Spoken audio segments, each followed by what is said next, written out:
Находясь на высоте сотен метров над землей, подумай, что если под ногами исчезнет бетон, либо сработают спецэффекты или стекло начнет трещать. Подобные мосты со стеклянным полом стали символом современной экстрим-архитектуры. Они созданы, чтобы вызывать в душе человека смесь восторга и страха. Но за эффектами стоят риски и реальные случаи, которые часто не афишируются. Например, в Индонезии на стеклянном подвесном мосту сломалась стеклянная панель. Турист погиб. Расследование выявило, что примененное стекло было слишком тонким, а конструкция недостаточно надежной. Иногда появляются видео, где стеклянный мост будто трескается под ногами посетителей. Но многие из этих роликов оказались подделками, смонтированными с помощью ИИ. Эффект трещин добавлен позже. Тем не менее, такие конструкции действительно существуют, и они часто оборудованы датчиками движения, световыми эффектами и звуковыми сигналами, чтобы создать ощущение, что мост готов рухнуть. Это дизайнерская фишка, но для человека с сильным страхом высоты такой трюк может стать серьезным испытанием. Знаменитый стеклянный мост Чжанцзядзе, Китай, один из самых посещаемых. Его прозрачные панели позволяют смотреть в пропасть под ногами. Утверждается, что мост выдерживает сотни человек. Но даже таких гарантий недостаточно для тех, кто боится, каждый шаг сопровождается вопросом: а вдруг? В одном случае туриста оставили висеть на таком мосту, когда оборудование затупило. Пожарные и службы спасения работали над возвращением. Еще неизвестно, нравилось ли ему смотреть вниз столько времени. Рухнувшие без предупреждения. Самое страшное, когда мост рушится внезапно, без внешних признаков беды. Такое случалось не раз. Один из самых жутких случаев — обрушение моста в Миннеаполисе, США. Во время вечернего часа, пик под нагрузкой, и из-за конструктивной ошибки одна из секций рухнула, унеся с собой более сотни машин. Погибло 13 человек, десятки получили травмы. Причина — просчет при проектировании и недооценка нагрузки на определенные металлические пластины. Еще один печально известный случай — мост Пуонте-Моранди в Генуе, Италия, где во время проливного ливня рухнула часть конструкции, унесшая жизни более 40 человек. Расследование показало коррозию и слабое обслуживание. Такое обрушение не неожиданность в буквальном смысле, но часто следствие упущений, износа и пренебрежения с течением времени. Иногда визуально мост кажется целым, но внутренние элементы уже трещат. В Индии произошло другое страшное происшествие. Мост Гамбхира в штате Гуджарат рухнул утром, когда по нему проезжали машины. В провале между опорами погибли более 20 людей. Вскоре объявили проверки мостов по всему штату. Каждый из таких случаев напоминает, что мост не вечен. Страх над бездной.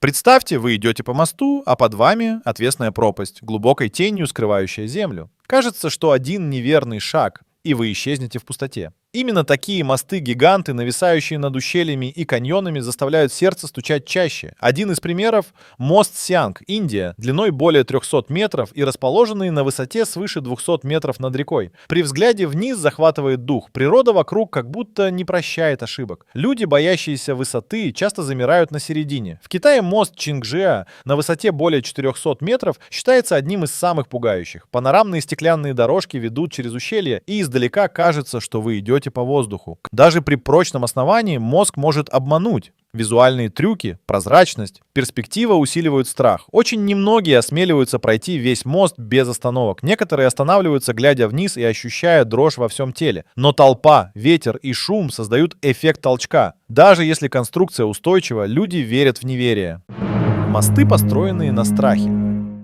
Некоторые мосты создают целенаправленно как туристические испытания. Их цель — притянуть любителей острых ощущений. Но такие амбиции должны балансироваться надежностью. Проект Skywalk в американском Гранд-Каньоне — стеклянная платформа, выступающая в пустоту, возвышаясь почти на 1000 метров над землей. Туристы проходят по ней, ощущая собственную храбрость. Но конструкция проектировалась с максимальной безопасностью. В китайском национальном парке Хуаншань построен мост «Облачный путь». Он притягивает миллионы туристов. Однако даже там и местные власти ограничивают поток посетителей и закрывают мост при плохой погоде. Такие мосты буквально взращивают зависимость от адреналина. Люди едут ради кадра, ради впечатляющих снимков, чтобы испытать себя. Иногда проекты терпят неудачу. В Китае стеклянная дорожка над ущельем в одном из национальных парков была закрыта после жалоб отдыхающих на трещины и шумы. Причину связывали с неправильной нагрузкой и вибрациями. Штормы, которые ломают сталь. Не только человеческий фактор может разрушить мост, а природа сама способна уничтожить даже самые прочные конструкции. Ветер, волны, землетрясения делают свое дело, часто непредсказуемо. Мост через пролив Сан-Франциско подвергся сильному шторму с ветром более 100 км в час. Были зафиксированы колебания конструкции, некоторые участки наклонились, вызвав срочный ремонт. В Японии в 90-е годы мост Акаси Кайкё, один из самых длинных висячих мостов, подвергся тайфуну. Порывы ветра превышали расчетные значения. Инженерам пришлось закрыть его временно и усилить анкерные крепления. В одной из прибрежных стран, Пакистан, во время мощного циклона мосты над морским заливом повредило волнами, забросив в конструкцию огромные обломки судов и плавучие объекты. Землетрясения тоже не пощадят мостов. Во время крупного сейсмического события в Японии один висячий мост потерял часть поддержки, подвергся сдвигу газовых арок. Ремонт стоил миллионы. Когда природа играет по своим правилам, даже стальная балка не гарант защиты. Каждый мост проектируется с запасами прочности, но природа часто превышает ожидания. И когда зритель слышит о ветре, который гнет мост как тростник, интрига растет. Сможет ли мост выстоять завтра? Инженеры ошиблись.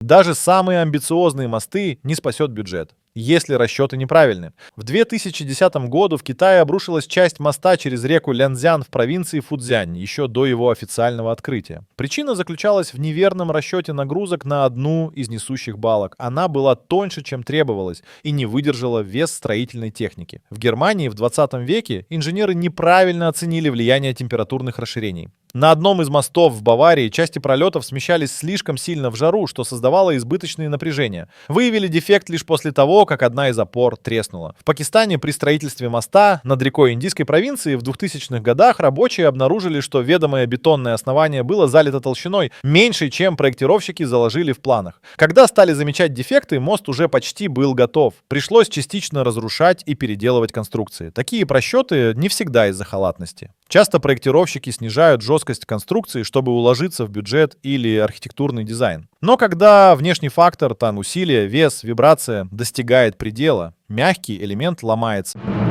Мосты-призраки. Мосты, оставленные без ухода, превращаются в призраков, мрачные силуэты с ржавчиной, отломанными досками без охраны. Когда-то по ним ходили люди, подвергая себя риску. Сейчас они — напоминание о времени. В Индии в горных районах есть деревянные мостики, которые использовали деревенские жители, но власти прекратили обслуживание. Со временем доски сгнили, перила отвалились, для туристов они стали экстремальными тропами риска. В Канаде над рекой в лесистой долине стоит заброшенный железнодорожный мост. Рельсы ржавые, балки просели. Любители Урбекс заходят туда с фонарями, но часто слышны трески дерева под ногами. В США есть мост-призрак в Апалачах. Подвесной мост, построенный для лесозаготовок. Когда лесной маршрут утратил значение, мост закрыли. Сейчас лишь туристы пробираются сквозь заросли, чтобы увидеть, как балки скрипят от ветра. В России в затерянной тайге есть деревянный мост через реку, без перил, с плавающей доской, покрытой мхом. Легенды гласят, что некоторые не возвращались с походов, но документальных подтверждений нет. Такие мосты вызывают дрожь. Морские ловушки. Мосты над морем и большими реками обладают особым страхом. Глубина под ногами, соленая вода, волны и буря — все влияет. Китайский мост над заливом Ханчжоу, длинный почти 60 километров, подвергается постоянным ветровым нагрузкам от морских штормов. Конструкция оборудована демпферами, усиленными опорами и системами мониторинга. В Норвегии мост через фьорд Эрланд стал ареной для суровой морской стихии. Ветры, волны и лед весной. Все это создает скачки давления. Мост периодически закрывают для транспорта при сильной буре. В Бразилии мост над рекой Амазонка испытывает влияние паводков. Вода каждый сезон поднимается на десятки метров, обнажая нижние конструкции. Часто опоры подвергаются эрозии и размыванию. Канаты над джунглями. В джунглях и густых лесах встречаются подвесные мосты, узкие полоски над речками и ущельями, покачивающиеся от ветра. Для жителей и туристов они часто единственный путь. Но именно там страх осязаем. В Коста-Рике висячие трекерские мосты пересекают канопи. Деревянные доски на тросах покачиваются, раскачиваются, особенно когда несколько туристов идут одновременно. В Вьетнаме в гористой местности есть мосты из бамбука и тросов, соединяющие удаленные деревни. Они узкие, в ширину лишь чуть больше одного шага, и часто качаются при ветре или шаге. В Перу над речными каньонами висят мосты. Местные жители ежедневно переходят их с запасом равновесия и осторожности. В Индонезии туристам предлагают комбинированные маршруты через тросовые мосты в тропических лесах. Часть маршрута по подвесным дорожкам, часть по стальным мосткам. Туристы иногда снимают на видео, как мост дрожит. Такие канаты не просто переходы, они как проверка, стоит ли тебе идти дальше. Зачем их не закрыли? Как часто случается, мост официально признают небезопасным, но продолжают эксплуатировать. Почему? И это одна из крупнейших загадок, которую мы обязаны раскрыть. В одной африканской стране мост над рекой был частично разрушен во время ливней, трещины на опорах стали заметны, но власти не закрыли движение, поскольку мост связывал две крупнейшие деревни и объезд занимал сутки. Жители ежедневно рисковали, переходя по полуразрушенной конструкции. В Китае некоторые стеклянные мосты, где посетители жаловались на вибрации и шумы, все равно продолжали работать, ссылаясь на отсутствие альтернативных маршрутов и туристический поток. Такое решение не только пренебрежение безопасностью, но и признание. Мосты бывают критически важны для местной инфраструктуры. Закрыть их значит остановить жизнь целых районов. Опасная экзотика.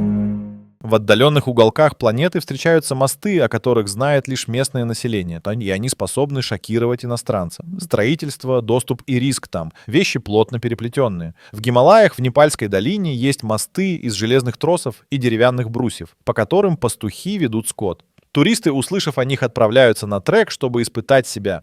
В Африке, в высокогорьях Эфиопии есть древние подвесные конструкции, где мосты сделаны из стальных тросов и деревянных досок, подверженных гниению и дождям. Переход по ним — риск для тех, кто не привык к дрожащим переходам. В Южной Америке, в Андах, старые мосты через узкие ущелья построены еще в эпоху до широкого применения бетона. Локальное население поддерживает их крапива, но туристы, услышав про опасность, все равно идут. Тайные догадки. Где официальная версия пуста, там рождаются легенды и конспирологии. Мосты часто становятся объектами слухов, от сверхъестественных явлений до скрытых интересов. Но важно отличать факты от фантазий. Одна из популярных теорий, что некоторые мосты оборудованы скрытыми камерами и датчиками не для безопасности, а для слежки за туристами. Возможно, контролируют движение, собирают данные о поведении, но публичных доказательств нет, это лишь спекуляции. Говорят, что при строительстве некоторых мостов использовали дешевые материалы с целью сокращения бюджета и что это держится в секрете, чтобы избежать скандалов. Это возможно, но официально не доказано. Есть легенды о привидениях, которые якобы слышны на заброшенных мостах в ночи. Туристы утверждают, что слышали шаги, шепоты, скрипы, но доказательной базы нет. Это категорически не считается фактом. В некоторых регионах утверждают, что обрушение мостов специально игнорируют, чтобы продвигать альтернативные маршруты, возможно, выгодные подрядчикам. Это конспирологическая версия. Интересная как сюжет, но требующая доказательств. Почему мы все равно идем? Человеку свойственно испытывать страх, но еще сильнее преодолевать его. Почему, несмотря на риски, люди продолжают пересекать такие мосты? Ответ в психологии, желании испытать себя и в культурном контексте. Для многих это вызов. Ощущение, что ты победил себя, прошел там, где сердце кричит «остановись». Подобные поступки фиксируются в памяти, становятся историями. Туризм и социальные сети играют роль. Кадры из стеклянных мостов, дрожащей тропы, висящей над бездной. Контент, который люди хотят показать. Некоторые участки мостов строят в местах, где альтернативы нет. Для жителей отдаленных регионов такой мост не аттракцион, а жизненная необходимость. Они вынуждены его использовать. В конце концов, это выбор. Человек стоит, смотрит вниз, делает шаг, и на этот шаг падает все: страх, сомнения, решение.